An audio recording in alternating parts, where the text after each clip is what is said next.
Hi, my name is Dr. John Heary, and today wanted to talk about low-fat diets. There's a study that came out a little while back that said that low-fat diets increase the risk of death. Um, as as you probably know, I'm a huge proponent of making sure that we have plenty of healthy fats in your diet. People have been incorrectly cutting fats, to dangerously low levels for far too long. This, this old school and precarious advice, it came about because it was far too easy, for us to believe the simple and misleading equation that fat intake equals fat on the body. But we now know that this fat fable, it's just not true.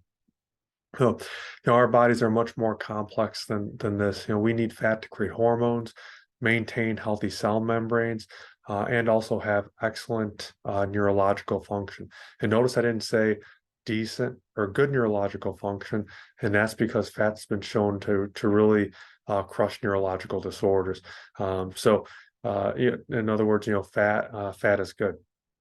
There's a study, and this was back in 2017 that examined the dietary habits of 135,000 people, and they came to the conclusion that high fat intake, including saturated fat, was associated with a reduced risk of mortality. Furthermore, this study found that a high carbohydrate diet, it increased the risk of mortality, though it didn't distinguish between processed carbs and unprocessed carbs. But it's essential, for the health of our society that we have to get rid of that belief that that fat is bad. And I don't know if you guys remember, but there was some backlash that the recent Heart American Association report received when it recommended against fat and coconut oil. This new study directly contradicts the major points of that report and supports concepts that most functional medicine doctors know to be true.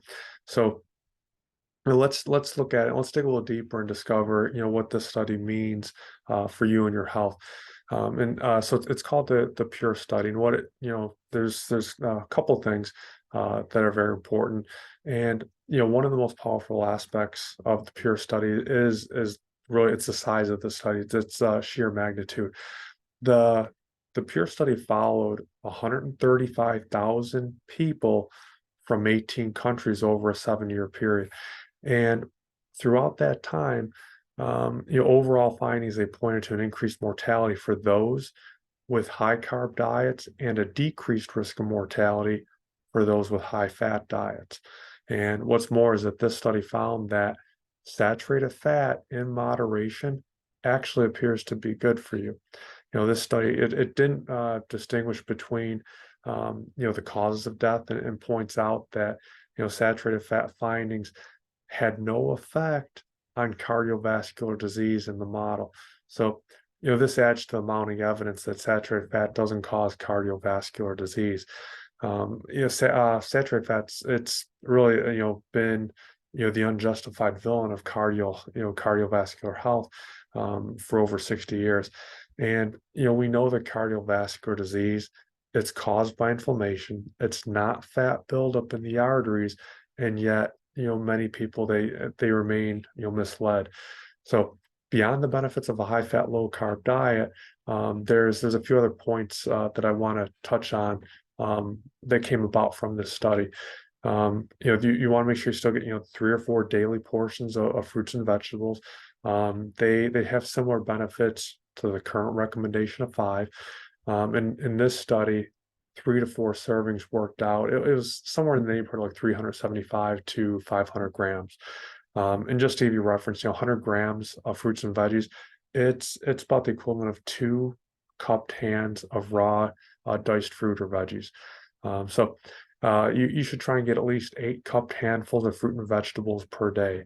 The benefits of the fruit, the vegetables, and the legumes, it's greater if they're consumed raw. There's the science behind raw foods. It's fairly complicated, but honestly, what's most important is that you're getting plenty of vegetables, and fruits.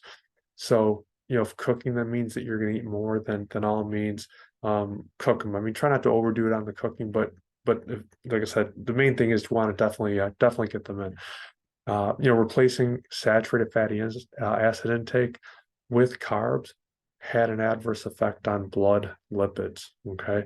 This study examined the impact of fats, carbs, and proteins on total cholesterol, the LDL or the bad cholesterol, HDL, the good cholesterol, and then also apolipoprotein A1 and ApoB. And it's significant, that this study examined these factors as a big picture concept because they interact with the body in balancing relationships. Their ratios, are indicators of health, and to look at any one factor individually would contribute to the disproportionate misleading information, which is exactly what happened with the American Heart Association.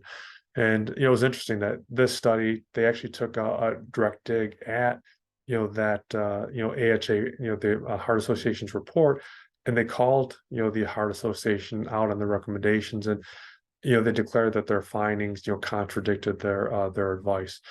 So the participants in the PURE study had 10 to 13% of their dietary energy intake consisting of saturated fat experienced a lower risk of death than those with low levels of saturated fat in their diet. Furthermore, those with very low saturated fat intake, they experienced harmful consequences. And currently the average saturated fat intake of Americans, it's about 14%. The American Heart Association recommends saturated fat should be less than 6% of total energy intake, which is dangerously low. This study found saturated fat levels that low, they increase the risk of mortality. Now, the leader of the PURE study was Dr. Yusuf, and he said that the Heart Association's recommendations or guidelines are not based on the best evidence. It's really they're based on traditional concepts where the people just been resistant to change. So what do some of the skeptics say about this? And it's always best to examine data with a balanced lens. And probably maybe a few concerns is that first the HA directly responded to the study, and what they said is because it used questionnaires that it should be interpreted with caution. But the sheer scope of that study in both the number of participants and also the length of time, that really that's where the statistics are able to do their job. And when you have a study with numbers of that abundance, statistically relevant information in the outliers, they can be carved out, which really leaves us with big picture conclusions. And then Dr. Mori, he asked how that study stacks up against randomized trials regarding the like the Mediterranean diet. And randomized trials they're tricky to conduct on a large scale because nutrition is inherently complex. So the PURE study, it's a massive observational study with biomarkers, which gave us statistically relevant information. So ultimately, the study, it's an in-depth analysis and challenge of recommendations that are consistent with modern nutrition. Would we benefit from having well-designed, randomized, and controlled trials? Absolutely, no question. Beyond a shadow of a doubt, can always use more studies, but until then, the PURE study serves as a strong opponent of conventional diet recommendations. It's my hope that we can live better lives empowered with accurate information about our health, and really like I said, the sheer volume of the study gives us a lot of information. So share this video and this information with your family and friends. Their health depends on it. Until next time, I'll talk to you guys soon. Okay, take care.